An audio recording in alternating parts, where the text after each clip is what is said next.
Maggie, good to see you. Maggie, it is on. Jennifer out there, it is working. Cool. I'm going to turn that all the way down so you guys can hear me. Okay, this is awesome. This is what I've been wanting to do. Ladies and gentlemen, we are here. Quarantine Kitchen Happy Hour. Welcome. Little glass of sunshine. Cheers. Nostrovia. All right. Take a little liquid refreshment and a little pause to reflect on a couple of crazy weeks here in America. Oh my goodness. I certainly don't hope we're getting back to normal, is what I have to say. I would like to see a little change in this country. I think it's due some people, and I support everything, well, almost everything that's going on out there. You know, you don't want to go along with every darn thing, but my people out there, you know, I have lived my life in an international business, living in the kitchen, and you know, in the kitchen, it doesn't matter where you come from or what color you are or who you are, you know, it does matter who you are. That's what it's about. It's not what you look like. It's about your abilities. It's about your attitude, right? It's not about being the big rock star or anything like that. It's about how you work with the team, and nobody cares where you came from, like I said, or you know, if you're gay, straight, or you know, what culture, whatever. We all razz each other a little bit, but when the pressure's on, we have to work together as a team. And I would love to see a little more of that in our lives every day, and coming from yeah. Anyway, enough of that. What are we going to do today? We are going to look at some kitchen basics. It looks like Mr. Nick here just finished a roasted chicken stock. He's using the carcass from the chicken made yesterday. It's going to be the foundation, I love it, of a gravy for birthday dinner, right? Okay, for the missus, right? Awesome. I just made a stock, and really what this class was about is like, I have all these little bits and bobs around here, and I'm just like, not enough to make any real thing, and so I'm just gonna make a soup today, okay? When I first started these quarantine classes, it was just out of the blue, and I had other stuff going on, and when I was doing these quarantine classes, I had done some other classes on the side on things like soup making and stock making and all of that stuff. So I haven't really covered any of this really basic stuff in Quarantine Kitchen Happy Hour yet. And so I'm going back to the drawing board. This is like super basic stuff. I have a stock today. I have a bunch of bits and bobs around the kitchen. We are really ultimately talking about the clear soup technique today, right? If you know how to make chicken noodle soup, you also know how to make beef barley soup, and you know, chicken rice soup, chicken alphabet soup, or anything else, right? Any clear broth style soup with veggies in it, you can make that. Minestrone fits into this category, right? And so we're going to talk about how to make that today, and this is also a great discussion of how to build flavor, okay? One of those culinary school lectures that I do, you know, year after year, is about how to get the flavor out of these little spice jars into the food, right? How do I create one dish that tastes like curry and another taste that tastes like, you know, Mexican food or something, right? And so I want to have a small conversation about that, okay? So this is going to start out, I'm sitting in a chair here, and we're going to talk about basically how to cook all of the things, okay? This is a discussion about how we kind of start most every one pot dish in the world, how we start spaghetti sauce, you know, or pasta sauce, right? It's how we start soups, pilafs, you know, gumbos, you know, on and on and on. All of these one pot dishes around the world all kind of start with one step, and that step is sweating, and that's kind of what I want to talk about when we're sweating, okay, and why we sweat. So that's what it's kind of all about, okay?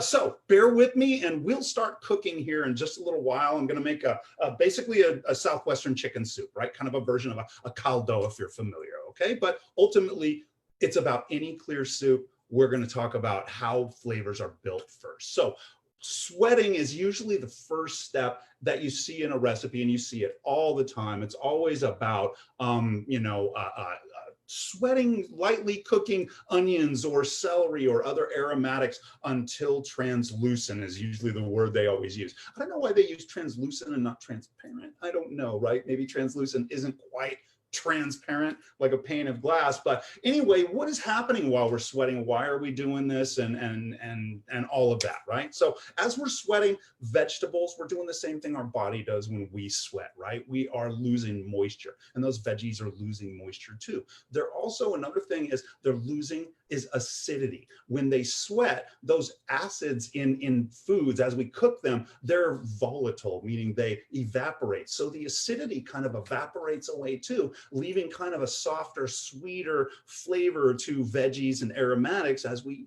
kind of cook them off. Okay, so that's one thing that happens as we sweat. We're changing the flavor of those actual things in the pan that are in there, that are going along for the ride, right? The other thing that is happening here is we are taking the flavor from those things like onions and garlic and, let's say, spices and things like that, from those things, and transferring it into the fat that they're sweating in. Okay, when we're sweating, it's crucial to say we're always sweating in fat. And I can have a little liquid in there. I can certainly have like water or wine or stock in a pan while I'm sweating vegetables, but I also have to have fat in there, because the second idea behind sweating is this is how we build flavors in our dishes, right? Our one pot dishes.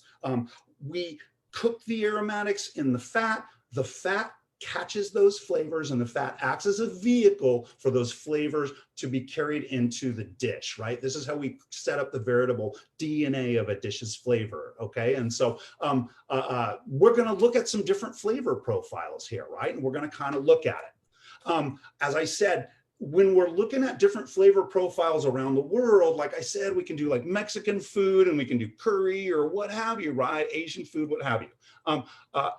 The first thing we should talk about is the fat, because chefs always say it, and I'm sure if you listen to Food Network or any of that stuff, chefs always say fat is flavor. I just said a second ago, fat is a vehicle for flavor. That's the way I've always said it all these years. The fat is taking the flavor from this item and carrying it into the dish, right? And so when we start with fat, the type of fat we use is crucial to the type of dish that we're making. If we look around the world, different cultures use different fats, and if we use the wrong fat for a certain culture's dish, right? Like if I'm using like Asian sesame oil to cook up some tacos and Mexican food, right? It's just not even going to be right?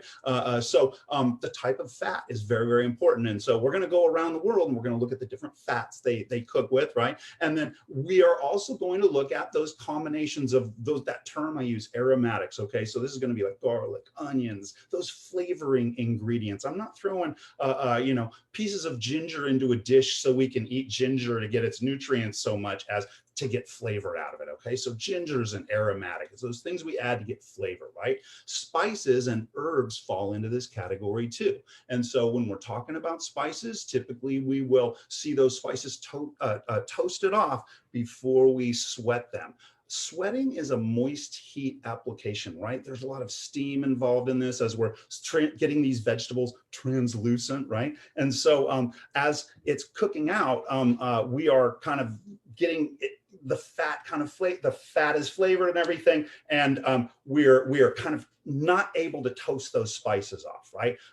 If I have all those onions in there with a steam. That was the point I was trying to make. That came out badly, okay? But if I pre-toast those spices, I get these really nice aromatic qualities out of it. If I am doing a dry heat application like searing or grilling or roasting or something where it's dry heat, I tend to not toast those spices all the time because they are going to get toasted during that cooking process. So when I'm going in the pan for sweating, that sort of a thing, that's where I want to definitely toast my spices to develop the flavors that I'm looking for in these dishes, okay? Gabish, okay, that's what I'm looking for. So we talked about those spices, we talked about fat, we talked about aromatics, garlic, ginger, onions, things like that. Let's talk about herbs, okay? Fresh herbs versus dry herbs, okay? When we're talking about herbs versus spices, herbs are the leaves of the plant. Spices can be anything else on the plant besides those leaves, right? And so when we're looking at these herbs, sometimes we have a dry herb. Let me take a little sip here. Delicious. Sometimes we have a little dry herb, and those dry herbs are great during this sweating process when we're really, really kind of building those flavors in the beginning of the dish. And then those fresh herbs, I'm always using that as a finish, fresh for finish, okay? I'm showing a little love to the dish at the end. That's where I get those nice, bright, fresh vegetative flavors, you know, those grassy thing, you know, herbal flavors and things like that. Dry herbs in the beginning, fresh herbs for a finish, okay? See a couple of new people out there. Christopher, good to see you. Melissa, Kirk, good to see you. Mr. Miranda, one of my old students. Take care, brother. Good to see you around. Hope you're doing well, okay? So let's see, next thing, some examples of where we see this sweating, okay?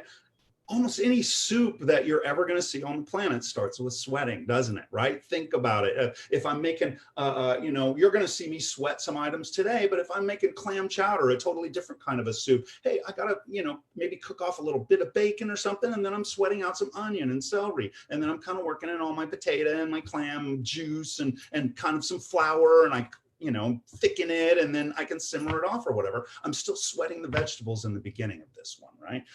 Let's see, taco meat. I'm gonna go make some tacos or picadillo or whatever you want to call, you know, hey, I'm gonna sweat off those spices with some onion and garlic and fat, right? And that's where the flavor is built. Any curry you want to talk about, red, yellow, green, purple, blue, you know, whatever you got, every curry, you're starting out by kind of sweating out some ginger and onions and things like that as well, and working some curry powder into it and kind of toasting it up a little bit, and then you work the rest of your food and you're building the DNA for that dish, right? Gumbo works like this, paella works like this, tomato sauce, right? Right, just making red tomato gravy like the New Jersey guys call it, right? Meat gravy. You're starting out with, you know, your olive oil and your oregano and basil and your garlic and all of that stuff, right? Every one pot dish you can think of starts out with sweating, and the reason we're doing this, it softens the flavors of those vegetables, but it's also getting the flavors of all of these aromatic ingredients, spices, herbs, garlic, onions, all that good stuff, and it's getting it into the fat, and then that fat carries it into the dish. There it is, okay? So let's go around the world, okay? Now, anybody that's been watching these industry cooking classes along with me, okay, you guys have been seeing me using just really simple ingredients just to teach technique, right? That's all I'm about, is trying to teach technique here, okay? I'm not trying to do fancy plates or Instagram plates or anything like that, just super simple so it makes sense to people, okay? You guys have been seeing me using kind of the flavor French, the French flavor profile, okay? And so it's basically the fat with France is basically butter, okay? We tend to use butter a lot. I've been using a lot of duck fat, which is also very French, as you say, okay? And also bacon fat and things like that, right? I use a lot of rendered animal fats, okay? So that kind of goes back to the old country too. Aromatics, you've seen me use a ton of celery, onion, and carrot, okay? This is what we call mirepoix. You might have heard me use this term before. You've heard it on Food Network. It's a combination of those three vegetables. Very French, okay? And then other flavors that you will see are thyme, bay leaf, peppercorn, you know, parsley. You might see a little tomato if you're in the south of France and Provence and things like that, right? Some wine, whether white or red, depending on what it is that you're doing, okay? And but it all starts out with sweating, and you guys have seen me sweat a ton of stuff in these classes to build those flavor profiles. You guys have seen France over and under several times in this little series I've got here, okay? In Italy, you usually kind of start out with a little olive oil instead of butter, right? Unless you're in the north of Italy, right? Up near France. But in Italy, it's olive oil all the way, right? And your aromatics tend to be what we call a sofrito, okay? It's the onions, the carrots, the celery, the tomato. Sometimes people leave out the carrots, but you know, it's definitely tomato based, right? And in a lot of dishes, it's not just like your spaghetti sauce or what have you. I keep calling it that marinara, whatever you want to say, right? Sometimes when they're doing their sugos and just making stews and things like that, they're cooking that tomato down with the onions and celery and just going to town with it, okay? Other Italian flavors, garlic, of course, right? You know, you can't have pasta without garlic, right? Fennel, right? That's that flavor in breakfast, in Italian sausage, right? If you've ever had Italian sausage, it tastes like black licorice. That's fennel, if you're unfamiliar, right? Bay leaf is also common. You know, you always see a bay leaf in your mom's spaghetti sauce, right? Oregano, red wine. Another fat that you might see in Italian cooking is that rendered pancetta bacon, right? They'll start dishes with pancetta bacon, get that flavor going in there. You know, back in the day, we didn't just have a bottle of olive oil on the shelf, we had a slab of fat back or salt pork or pancetta or whatever it was, right? And in America, we had that smoked bacon, right? So all of those preservation methods. So you got a piece of cooking fat that you can use around the house, okay? So that's kind of Italy. Let's talk about some more, some America, okay? Cajun, Creole, you always hear about the Trinity, in Cajun food, right? It's the celery, the onion, and the bell pepper, right? They leave the carrot out of that Trinity, and so that's kind of that Cajun Creole thing. By the way, that Creole, that's your city cooking. New Orleans was a port city. That is an international cuisine. It's got influence from Portugal and Spain and Africa and Jamaica and France and England and everybody that came through New Orleans back in the day, international city. So Creole is like highfalutin city cooking, and it's got its base in international techniques. Very, very French based though, okay? The Cajun, that's your swamp people, okay? They're out there just cooking anything and throwing it into the pot, okay? So that's kind of the difference between the two, okay? The fat in these cooking methods and your Creole, it's a lot of that butter, but they'll also take some of those Louisiana Cajun elements too and use things like bacon fat or salt pork, sausage fat, right? You start your gumbo, you cook off that andouille. I don't know about you guys, I don't cook that andouille in my gumbo pot for 9 hours, okay? I start my dish with my sausage. I get that sausage flavor in there. I pull it out and then I make my gumbo and let all that stuff simmer together. And then that sausage I toss in the last 5 minutes of cooking. Let it blend, all those flavors blend or whatever, and then serve it.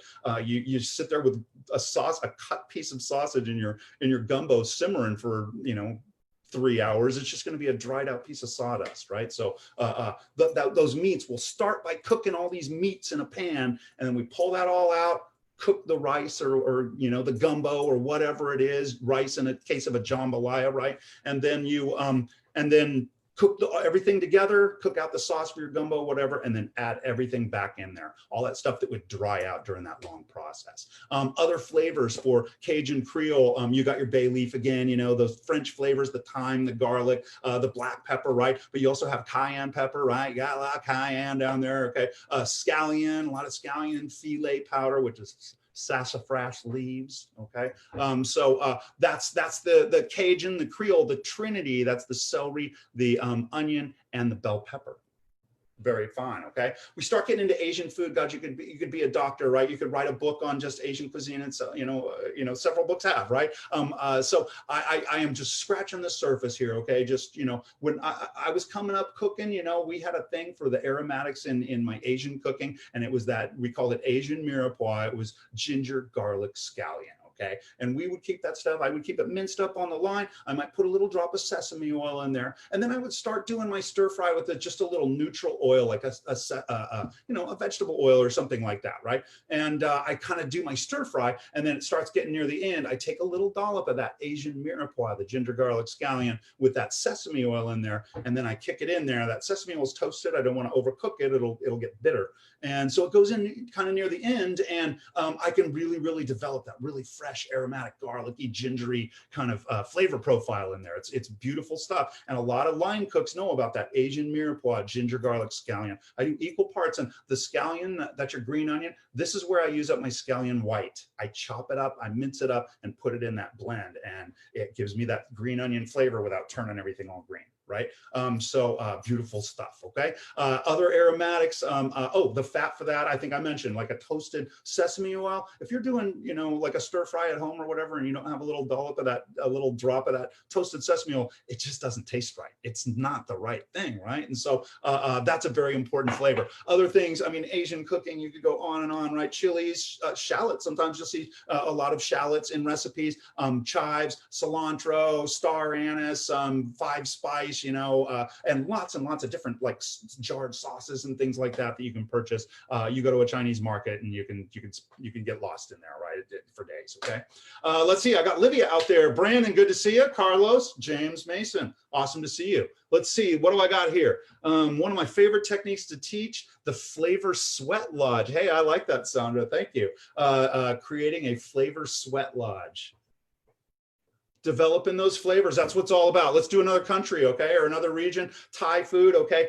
You guys know Thai food, it's screaming coconut oil, right? You know, we use coconut oil, and there are people who, you know, they will pick one oil, you know, they're on the fence about. One oil they think is this evil bad thing and all of this.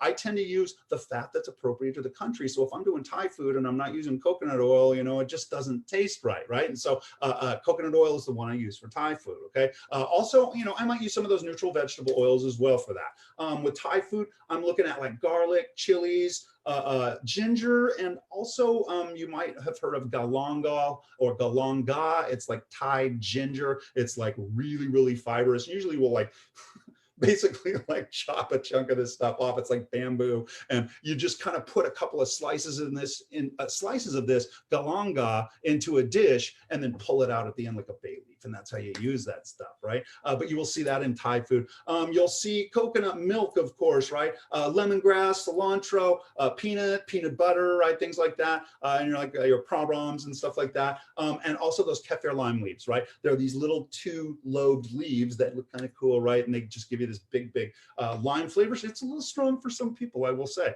me get another little sip here. Ms. Debbie, good to see you. Ms. Roxanne, good to see you. My neighbor. Howdy, neighbor. Let's see. I think I'm going to start up with a little wine. I've just been drinking some good old Sacramento water here right now, but I got to get a little wine here, and I'm just talking my head off here. We got a couple more countries to go to, and then I'm just going to make a quick little soup. This is going to be so easy, okay? Hey, Nate Simon. Hey, Chef. Love this discussion. We have some amazing Asian markets in town. Let's shout them out, okay? Fantastic ingredients abound. If you guys want to check out an Asian market, there is gosh, I don't know the name of it. Maybe you do, Nate, but it's the Broadway Asian Market is what I call it. Maybe that is the name of it, okay? And I believe it is at 11th, 12th Street, something like that on Broadway.